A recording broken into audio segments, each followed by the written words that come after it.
யோவான் அதிகாரம் 3. யூதருக்குள்ளே அதிகாரியான நிக்கோதேமு என்னப்பட்ட பரிசேயன் ஒருவன் இருந்தான். அவன் இராக்காலத்திலே இயேசுவினிடத்தில் வந்து, ரபி, நீர் தேவனிடத்திலிருந்து வந்த போதகர் என்று அறிந்திருக்கிறோம், ஏனெனில் ஒருவனும் தன்னுடனே தேவன் இராவிட்டால் நீர் செய்கிற இப்படிப்பட்ட அற்புதங்களைச் செய்யமாட்டான் என்றான். இயேசு அவனுக்குப் பிரதியுத்தரமாக, ஒருவன் மறுபடியும் பிறவாவிட்டால் தேவனுடைய ராஜ்யத்தைக் காணமாட்டான் என்று மெய்யாகவே மெய்யாகவே உனக்குச் சொல்லுகிறேன் என்றார். அதற்கு நிக்கோதேமு, ஒரு மனுஷன் முதிர்வயதாயிருக்கையில் எப்படிப் பிறப்பான்? அவன் தன் தாயின் கர்ப்பத்தில் இரண்டாந்தரம் பிரவேசித்துப் பிறக்கக் கூடுமோ என்றான். இயேசு பிரதியுத்தரமாக, ஒருவன் ஜலத்தினாலும் ஆவியினாலும் பிறவாவிட்டால் தேவனுடைய ராஜ்யத்தில் பிரவேசிக்கமாட்டான் என்று மெய்யாகவே மெய்யாகவே உனக்குச் சொல்லுகிறேன். மாம்சத்தினால் பிறப்பது மாம்சமாயிருக்கும், ஆவியினால் பிறப்பது ஆவியாயிருக்கும். நீங்கள் மறுபடியும் பிறக்க வேண்டும் என்று நான் உனக்குச் சொன்னதைக் குறித்து அதிசயப்பட வேண்டாம். காற்றானது தனக்கு இஷ்டமான இடத்திலே வீசுகிறது, அதின் சத்தத்தைக் கேட்கிறாய், ஆகிலும் அது இன்ன இடத்திலிருந்து வருகிறதென்றும் இன்ன இடத்துக்குப் போகிறதென்றும் உனக்குத் தெரியாது, ஆவியினால் பிறந்தவனெவனோ அவனும் அப்படியே இருக்கிறான் என்றார். அதற்கு நிக்கோதேமு, இவைகள் எப்படி ஆகும் என்றான். இயேசு அவனை நோக்கி, நீ இஸ்ரவேலில் போதகனாயிருந்தும் இவைகளை அறியாமலிருக்கிறாயா? மெய்யாகவே மெய்யாகவே நான் உனக்குச் சொல்லுகிறேன், நாங்கள் அறிந்திருக்கிறதைச் சொல்லி, நாங்கள் கண்டதைக் குறித்துச் சாட்சி கொடுக்கிறோம், நீங்களோ எங்கள் சாட்சியை ஏற்றுக்கொள்ளுவதில்லை. பூமிக்கடுத்த காரியங்களை நான் உங்களுக்குச் சொல்லியும் நீங்கள் விசுவாசிக்கவில்லையே, பரமகாரியங்களை உங்களுக்குச் சொல்வேனானால் எப்படி விசுவாசிப்பீர்கள்?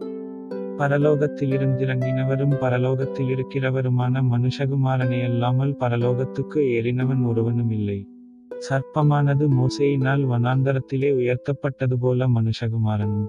தன்னை விசுவாசிக்கிறவன் எவனோ அவன் கெட்டுப்போகாமல் நித்திய ஜீவனை அடையும்படிக்கு உயர்த்தப்பட வேண்டும்.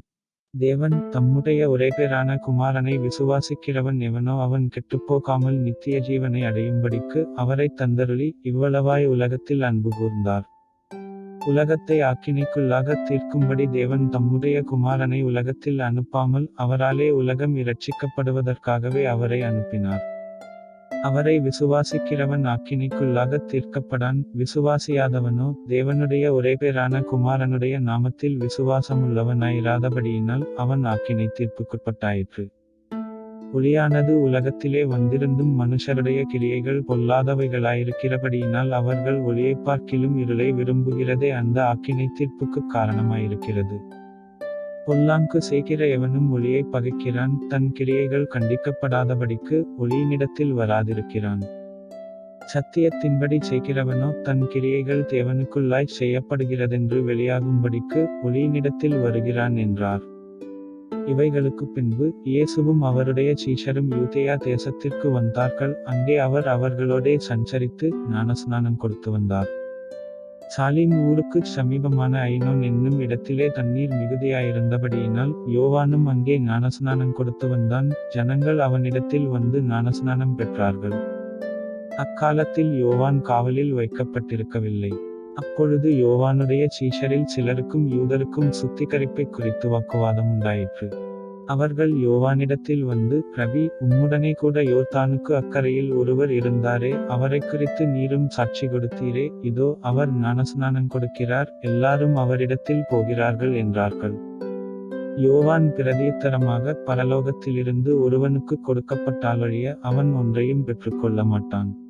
நான் கிறிஸ்துவல்ல, அவருக்கு முன்னாக அனுப்பப்பட்டவன் என்று நான் சொன்னதற்கு நீங்களே சாட்சிகள். மணவாட்டியை உடையவனே மணவாளன், மணவாளனுடைய தோழனோ அருகே நின்று அவருடைய சொல்லைக் கேட்கிறவனாய் மணவாளனுடைய சத்தத்தைக் குறித்து மிகவும் சந்தோஷப்படுகிறான். இந்த சந்தோஷம் இப்பொழுது எனக்குச் சம்பூரணமாயிற்று. அவர் பெருகவும் நான் சிறுகவும் வேண்டும். உன்னதத்திலிருந்து வருகிறவர் எல்லாரிலும் மேலானவர், பூமியிலிருந்துண்டானவன் பூமியின் தன்மையுள்ளவனாயிருந்து பூமிக்கடுத்தவைகளைப் பேசுகிறான். பரலோகத்திலிருந்து வருகிறவர் எல்லாரிலும் மேலானவர். தாம் கண்டதையும் கெட்டதையும் சாட்சியாகச் சொல்லுகிறார். அவருடைய சாட்சியை ஒருவனும் ஏற்றுக்கொள்ளுகிறதில்லை. அவருடைய சாட்சியை ஏற்றுக்கொள்ளுகிறவன் தேவன் சத்தியமுள்ளவரென்று முத்திரை போட்டு நிச்சயப்படுத்துகிறான். தேவனால் அனுப்பப்பட்டவர் தேவனுடைய வார்த்தைகளை பேசுகிறார். தேவன் அவருக்கு தமது ஆவியை அளவில்லாமல் கொடுத்திருக்கிறார். பிதாவானவர் குமாரனில் அன்பாயிருந்து எல்லாவற்றையும் அவர் கையில் ஒப்புக் கொடுத்திருக்கிறார். குமாரனிடத்தில் விசுவாசமாயிருக்கிறவன் நித்திய ஜீவனை உடையவனாயிருக்கிறான். குமாரனை விசுவாசியாதவனோ ஜீவனைக் காண்பதில்லை, தேவனுடைய கோபம் அவன் மேல் நிலைநிற்கும் என்றார்.